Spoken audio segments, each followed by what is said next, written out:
Bonjour tout le monde et bienvenue une fois de plus dans ce tutoriel.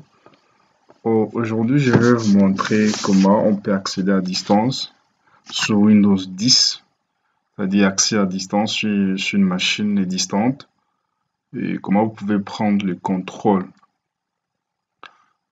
J'ai décidé de faire maintenant des vidéos cette fois-ci sur Windows parce qu'après ça, je compte faire aussi sur Linux. Mais aujourd'hui, d'abord, nous allons commencer avec le vidéo sur Windows. C'est-à-dire, ça sera l'administration sur Windows. Mais je n'oublie pas de temps en temps aussi, je reviens sur mes trucs de Cisco. Parce que juste après ça, j'aurai à vous montrer comment configurer l'ATM.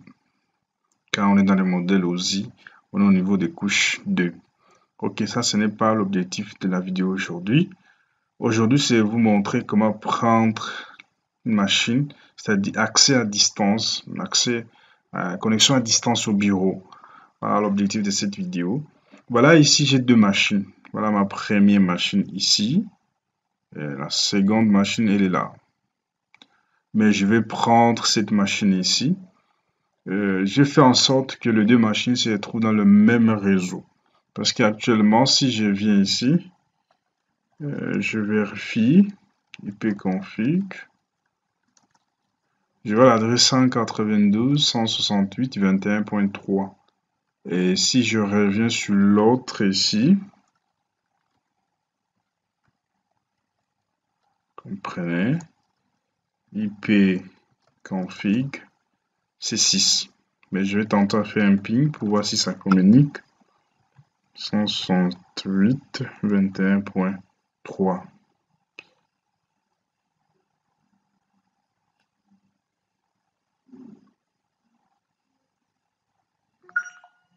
Parfois, ça pose un problème, c'est le parfait parfois qui dérange. Parfois, c'est le parfait qui dérange. C'est point 3, bien sûr, mais comment ça ne marche pas? Parfois, c'est le parfait qui dérange. Attendez un peu, je vais essayer ici. Je vais faire un ping. 192.168.21.6.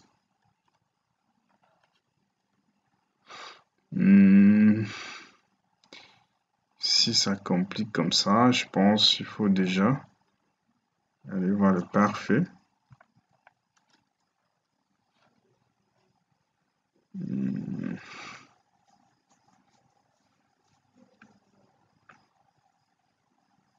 Parce qu'ils sont dans le même réseau en principe, ils devaient quand même marcher. Je ne comprends pas.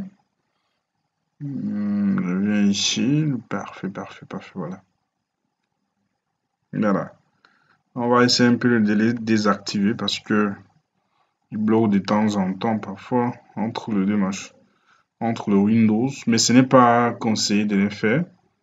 On le fait justement dans les cas de laboratoire, de lab. Dans mon lab, je suis en train de faire ici. Mais dans le milieu de production, c'est déconseillé de désactiver le parfait. On vient ici, on désactive. Et quand on rappelle la commande, ça va sans problème. Voilà. Donc c'était juste un problème de parfait, il fallait le désactiver. Parce qu'entre le Windows, parfois ça ne marche pas.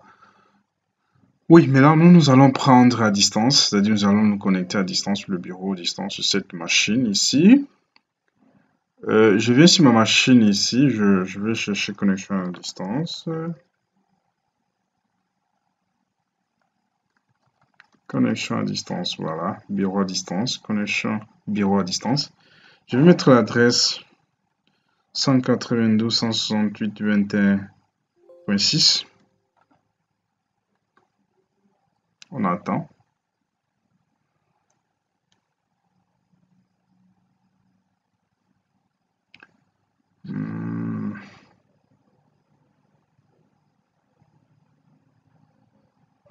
Voilà. Le bureau à distance ne peut pas se connecter à l'ordinateur distant pour l'une des raisons détaillées. L'accès à distance n'est pas Voilà, voilà. C'est-à-dire quoi? Si vous voulez tenter de faire l'accès à distance, vous devez bien vérifier sur la machine distante. On revient sur notre machine ici. Euh, on revient sur notre machine ici. On va vérifier si l'accès à distance est autorisé sur cette machine. Et on se rend compte que par défaut, ici, ce n'est pas ici, on regarde ici, bureau à distance. On se rend compte que c'est désactivé. Alors, essayez d'autoriser ça, pardon, et vous appliquez. Et quand maintenant on revient sur la machine en question où on voulait se connecter à distance, c'est-à-dire la machine d'où par la connexion, ici, et voilà. Maintenant, nous devons taper un identifiant, c'est-à-dire un utilisateur. Et je mets l'utilisateur. Voilà, attendez. Voilà. Avant que je tape comme ça, j'aimerais vous montrer un truc. Je reviens ici au niveau de gestion d'ordinateur. Je viens au niveau de groupe d'utilisateurs. Je viens sur utilisateur. Et quand vous voyez bien ici, je presque 1, 2, 3, 4, 5. J'ai 5 utilisateurs qui sont ici, mais il y a d'autres qui sont désactivés. C'est toujours mieux. Au lieu de supprimer un compte, il faut désactiver ça. Parce que peut-être vous pouvez avoir besoin de ça, il suffit justement d'activer. Et ici, on a deux utilisateurs, on a l'administrateur et on a aussi l'utilisateur Lydie. Pour bien voir si réellement l'utilisateur Lydie a le droit de se connecter à distance, il faut revenir bien voir au niveau de l'autorisation ici. Vous revenez ici, distance, connexion à distance. Vous venez ici, sélectionner des utilisateurs. Et on voit ici directement que Lydie a déjà un accès d'accès à distance. Pourquoi? Si vous revenez ici, pour vérifier tout à l'heure ce que je vous montrais, quand on clique sur utilisateur Lydie, on voit que, voilà, tout ce qu'on voit, ce sont des informations concernant Lydie. Le nom, c'est Lydie. Maintenant, ce qui m'intéresse au niveau des membres, on se rend compte ici que Lydie fait partie du groupe des membres administrateurs, raison pour laquelle il a l'accès de pouvoir effectuer la connexion à bureau à distance. C'est-à-dire, si un utilisateur ne fait pas partie des groupes administrateurs parce que par défaut, l'administrateur a l'accès à la connexion bureau à distance. Si un utilisateur ne fait pas partie de ces groupes d'utilisateurs, de ces groupes d'administrateurs, il ne peut pas. Il peut avoir l'accès si aussi il fait partie des utilisateurs authentifiés. Dans ces cas-là, il peut avoir l'accès au bureau à distance. Et avec ça, je vais vous montrer peut-être après comment ça se passe. Revenons maintenant sur notre sujet. Revenons ici, on se rend compte que l'utilisateur a l'accès. Parce qu'il fait partie, Lydie fait partie des groupes d'administrateurs, donc il a l'accès à l'accès du connexion du bureau à distance. Mais ça n'empêche pas, vous pouvez aussi ajouter d'autres utilisateurs, par exemple ici. Et s'il y a d'autres utilisateurs que vous avez créés, vous revenez ici sur Avancer et vous partez au niveau des recherches pour ne pas vous tromper. Et là, vous allez voir presque tous les utilisateurs ici. Tous les utilisateurs ici. Voilà. Mais pour aujourd'hui, d'abord, on s'arrête par là. On verra la prochaine fois comment le faire.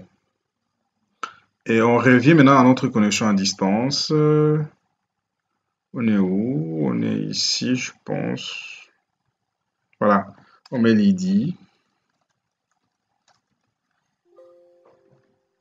et les mots de passe.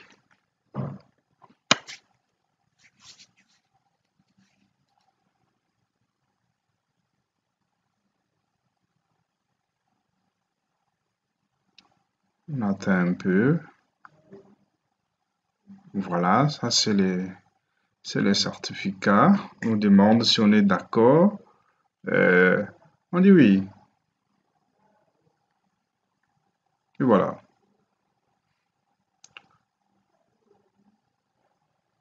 Et voilà. Voilà la machine. Donc, on a pris maintenant la machine distante.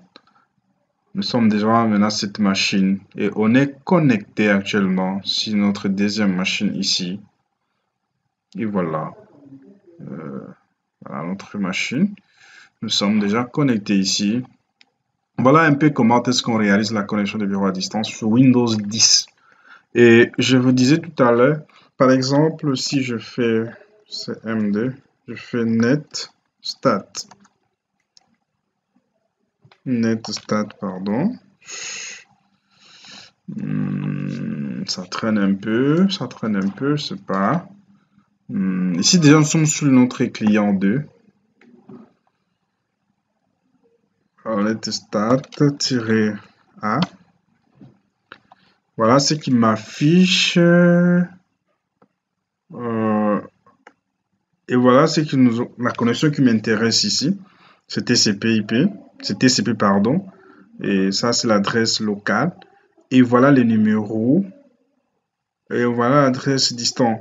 Et à la prochaine vidéo, je vais vous montrer comment on modifie les chiffres ici. Par défaut, comment on le modifie. Voilà un peu comment vous pouvez accéder à distance. C'est-à-dire, tâchez toujours de vérifier l'utilisateur que vous voulez franchement. Si il est vraiment, il fait partie vraiment des utilisateurs autorisés à se connecter à distance. Merci pour ceux qui vont regarder cette vidéo. S'il y a des questions, n'hésitez pas à poser, je vais répondre. Et je vous promets que ça, ce n'est que le début concernant maintenant Windows. Nous allons voir ça en détail. Nous allons voir d'autres réformes, d'autres vidéos, je vais vous montrer. Et vous allez aimer. Ciao, ciao, à la prochaine fois.